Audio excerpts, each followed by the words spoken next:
All right, let's welcome in the Powerhouse panel for the first time on this Friday morning. We've got a great panel this morning. Republican strategist and attorney Amanda Mackey with us in studio this morning. Political analyst Mark Halperin is here, and former National Advisory Board member for Project 21, Christopher Arps, is joining us. Christopher Arps, what happened to your background? St. Louis. Yeah. I'm in your old neck of the woods, Rob. I'm in Kansas City, Missouri for the Missouri GOP Lincoln Days weekend. Oh, excellent. So are we doing this from a hotel room this morning?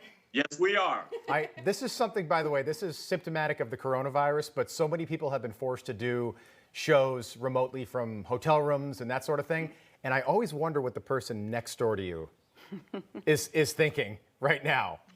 I was actually thinking that. I'm like, I hope I'm not waking people up at 5:30 in the morning. No, right now it's like a husband and do wife. what you got to do. What is that guy talking about in there?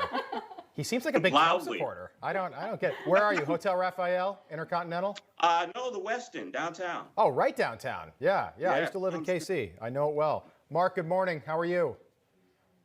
I'm good. Probably the people in the next hotel room are doing their own TV show, given the nature of media these days. Wouldn't that be funny if there was another MSNBC guest was next door, room next door?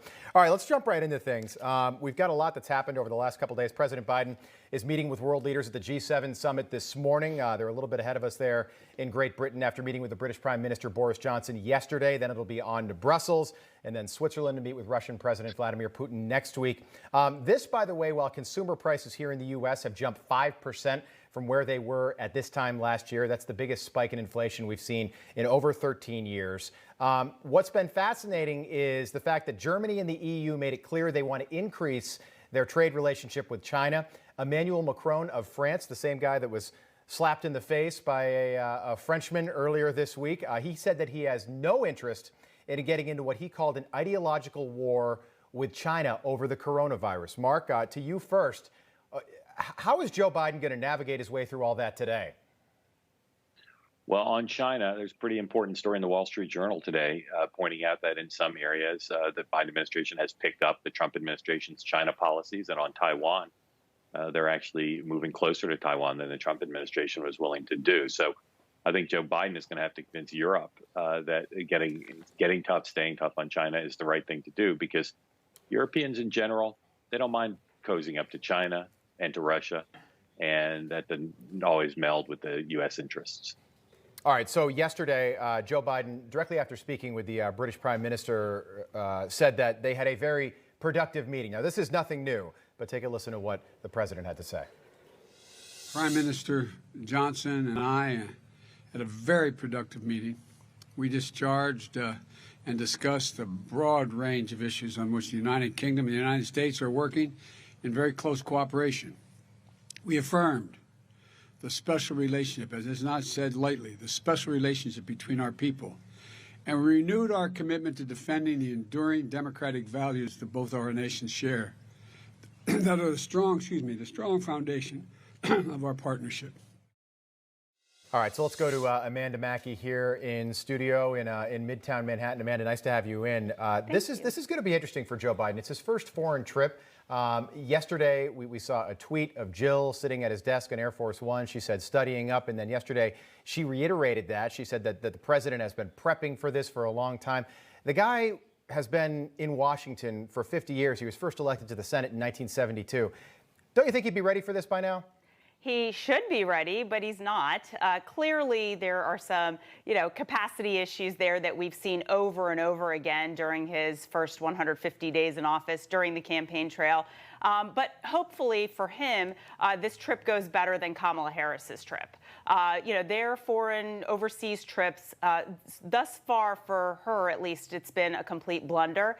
And for him, he really needs to hold China and Russia accountable. His rhetoric has to match up with actions. And I think that's what Americans are really wanting to see. Is he going to take them to task on coronavirus and what they covered up? They covered up the origins. They covered up the intensity of the virus. And what is their accountability? They haven't done anything, and no country's really held them accountable. That's up to the United States, and that's up to Joe Biden to do. And I think that's what world leaders and Americans are wanting to see. I think we have that soundbite. Chris, we'll get some reaction. Here's Jill Biden talking about the president's his preparation for his first foreign trip. Take a listen. He's been studying for weeks, working up to today. Of course, he knows most of the leaders that'll be here. And Joe loves foreign policy. This is his forte. So I think the meetings are going to be great here. That sounds like the way my mom would describe me before going to theater camp in 1992 to the other parents and the teachers and the instructors. Like a parent describing a child doing something that maybe they're not super comfortable with. Chris, what was your take? Yeah, the fact that the First Lady seems to once again have to defend the president against his critics, that, maybe he's not as sharp as he used to be, is kind of discouraging. And what kind of message does that send to Russia and China and everyone else? When the president made his trip to Europe, he said that America is back. What exactly does that mean? Does that mean that we're once again going to engage in bad trade deals? Does that mean we're once again going to be begging the Iranian mullahs not to fund terrorism and not to create terrorism around the world? I don't know. I don't know if this is going to be a good trip for the president, because as we've seen, he's not on top of his game, and America needs strong leadership. And I just don't think Joe Biden is showing that right now. Mark, no reaction? Theater school? Theater camp? No, I think it'd be interesting for Wake Up America viewers to know that your portrayal of Linus and your good man Charlie Brown was considered extremely moving by most critics. No, I've been in a lot of I was the Walnut Hill Summer Theater School. I am a 4-summer alumnus of that. Parents just wanted me out of the house because I was like I am right now, but imagine that at like 11 years old. I'd wear a suit walking around the house pretending I had a microphone. But yeah, so it was just very bizarre. Most 11-year-olds don't wear toupees. They're not willing to gain 60 pounds to play Jake LaMotta. You did it all. I was Eugene in Greece. I tried out for Danny Zuko, and they were like, no, you're gonna be Eugene. All right, let's talk about infrastructure for a moment here. This happening late yesterday. Mark, you brought this up Monday. I asked you, I said, what are you looking for this week? You said, are we going to have any bipartisanship on infrastructure? Right now, it looks like we're as close as we're going to be. I'm wondering first, do you think it's easier for stuff like this to get accomplished when the president's out of town? Basically, when mom and dad are out of town, the president's overseas. And right now, we've got 5 Democrats and 5 Republicans who have come together seemingly on infrastructure. Yeah, look, this is a deal that if the president really is serious about being bipartisan, this is a deal he should look at. I think the spending levels and the spending categories probably can form the basis for a deal. The question is going to be how to pay for this thing and the Republican Democratic plan in the Senate.